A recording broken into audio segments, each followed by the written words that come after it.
Liam Clancy was a nationally and internationally renowned folk singer with the Clancy brothers and Tommy Makem. Now, they sold out venues such as Carnegie Hall in New York and the Royal Albert Hall here in London. Now, the Waterford playwright Tom O'Brien has brought to stage how Liam Clancy achieved his rise to fame, partly with the sport of Diane Hamilton Guggenheim, played by Roisin Monaghan in a new play, I'll Tell Me Ma, at the Pentameters Theatre, Hampstead. It's on from the 9th to the 29th of November. Now, Roisin joins me online now. Good morning, Roisin. Good to speak to you. Hi, how are you, Jerry? Not bad at all. Now, your role in this play is of Diane Guggenheim, who is actually a wealthy American with her own record label and a passion for talented Irish singers. Now, you're ideally suited to this, I believe. Tell us a little of where you grew up in Ireland and your connection to America. Well, I actually grew up in Sligo. I was born and raised in Sligo. But my family before me had been in America, and my mother's American, Irish American. So my father immigrated during the 50s and brought her back to Ireland. And that's where I came from. But I have my dual nationality from that, and I was able to go and study drama in New York. So I've been back and forth for many years. Right.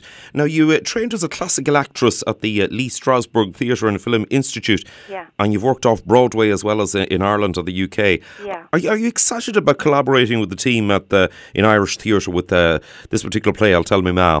Yeah, I really am. I've already worked with them before, and they've been really supportive of me because I just got back to London 2 years ago. So I've done quite a few Irish roles and quite a few readings there as well. And to play Diane, I think she's a really important person. So I'm telling, her story as well, and obviously, we're telling Liam's story before the Clancy brothers. And yeah, it's really important because people don't know that part of the story and how instrumental she was, not just in bringing him to the States, but also in recording people like Sarah Makem and Ma Clancy and, bringing the Irish folk music back over to the States.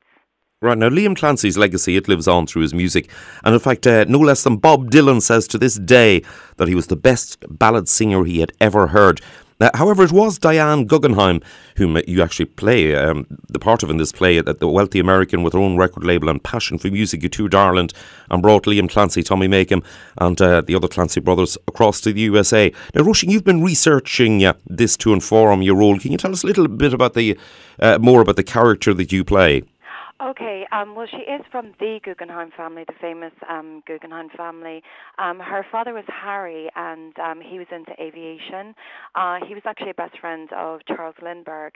And she's an only child, but she did have half brothers and sisters that she didn't grow up with, but she had a real passion for folk music. So before she went to Ireland, she had actually traveled throughout like Nova Scotia and was already in the business of recording the folk songs. She didn't have the record company at that stage, but she hung out in Greenwich Village. She lived down there, and she had met Liam's older brothers. There was quite an age difference in the family, like a big Irish Catholic family. They were spread out. So Liam was the baby, and his older brothers were already over there. And she had come across them, and they said, you have to go to Ireland. You have to meet Ma. Liam wasn't even a singer. He'd wanted to be an actor. He was living in Ireland, no intentions of going to America. And so she decided that she would just head off to Ireland. Had never been there before. And, the communication was very different in those days. So it was a letter that Ma Clancy got sent. And she asked Ma Clancy's permission. Liam was only 20. Could she take Liam on the road, sort of to guide her, around the different counties, around the roads to find the different houses? Because it just would have been, they'd have to probably say, knock on somebody's door, do you know where Sarah Makem lives, that kind of thing. And along the way, she started convincing him that he was also a good singer and, that he should probably pursue that as well. Excellent. Yeah. And what can we expect in the way of musical numbers? Is there much music actually contained in the play? Yeah, there's a lot of songs in the play. Now they're sort of before they're not the very obvious ones. There's a few of those, But we have quite a few traditional numbers. The play is made of myself, Toby Lee, and Dimpna Messenger. There's the earlier folk songs that Ma Clancy would have sang. Dimpna is a beautiful singer, so she's going to do some of those. And then Liam has a lot of solo songs, and Toby Lee's very talented singer, so that's really exciting. And then I'll be joining in as well. Diane Guggenheim was actually a singer, but obviously she never pursued that. I don't think people would have taken her seriously as a folk singer, unfortunately. But yeah, there's a lot of music throughout the play, so that's really exciting. Right. Now, is it a sort of a love story, the play told through a narrative of music and songs and about Liam Clancy's life? It's funny. It's not really a love story because there's a lot of tension. Diane Guggenheim is she's 12 years older than Liam Clancy, and she has designs on him. And she's also, the bad American divorcee who takes away the mummy's baby from Ireland. So it's sort of a love triangle, and also it's unrequited love because Liam doesn't have any feelings for Diane, apart from professional and friendship. So it gets quite dark because I guess Diane, as a person, isn't used to people saying no to her. She's a very wealthy heiress. She probably had lots of men after her. She's already been divorced twice. But no matter what she does for Liam, and she does lots for him, he just can't reciprocate the feelings, and she gets very desperate, and she actually has a suicide attempt. So it's quite dark in that sense, but it doesn't, it obviously doesn't end sad because he becomes very successful, and she doesn't bear a grudge against him. But that's the love. It's sort of a love triangle between his mother, who doesn't want him to go, and then Diane, who takes him away. Okay, so definitely sounds interesting. Now, I'll tell me now, written by Tom O'Brien. It's at the Pentameters Theatre nearest Juba's Hampstead. It's from the 9th to the 29th of November. Box office is 020 7435 3648. Details also at irishradio.org. Now, Roisin, there'll be a great deal of interest in the formation of Liam Clancy's career. Thank you very much indeed for giving us an insight and wishing you loads of success with it. Oh, it's my pleasure. Thank you so much, Jerry. A real pleasure. Roisin, thank you indeed for joining me. Oh, okay, bye-bye. The unmistakable voice of Liam Clancy. This is a live recording. Dutchman's not the kind of man to keep his thumb jammed in the dam that holds his dreams in. Oh, that's a secret only Margaret knows.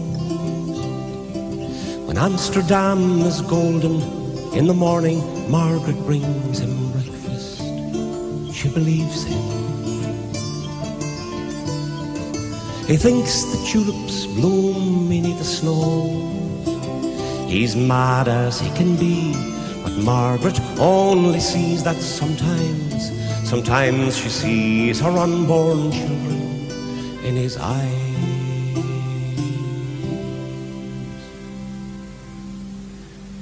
Let us go to the banks of the ocean, where the walls rise above the Zuyder Zee. Long ago, I used to be a young man, and dear Margaret remembers that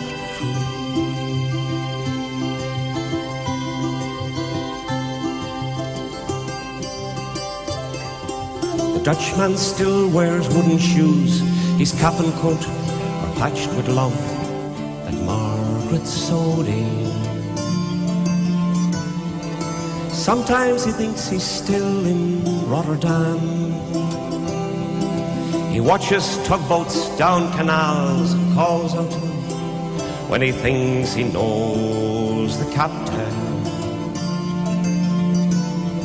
Till Margaret comes to take him home again, through unforgiving streets that trip him though she holds his arm. Sometimes he thinks that he's alone and he calls her name. Let us go to the banks of the ocean, where the walls rise above the Zuyder Zee.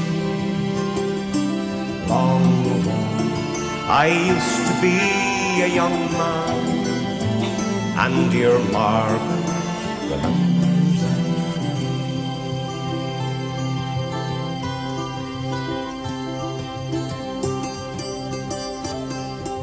The windmills swirl the winter in, she winds his muffler tighter. They sit in the kitchen. The tea with whiskey keeps away the dew. He sees her for a moment, calls her name. She makes his bed up, humming some old love song.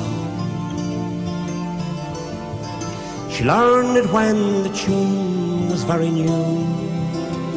He hums a line or two, they hum together in the night. The Dutchman falls asleep, and Margaret blows the candle out.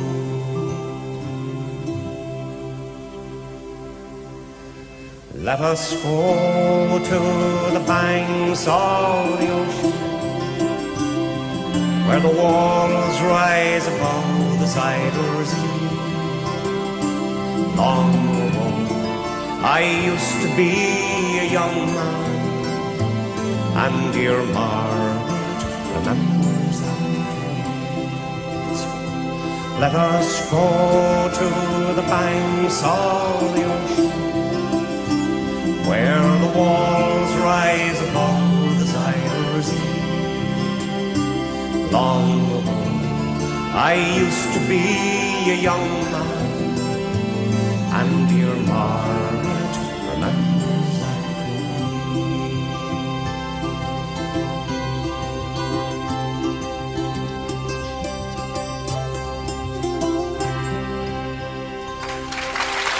I'll take it on live recording, absolutely true classic there. That was the voice of Liam Clancy, the legendary Liam Clancy, and the tale of the Dutchman.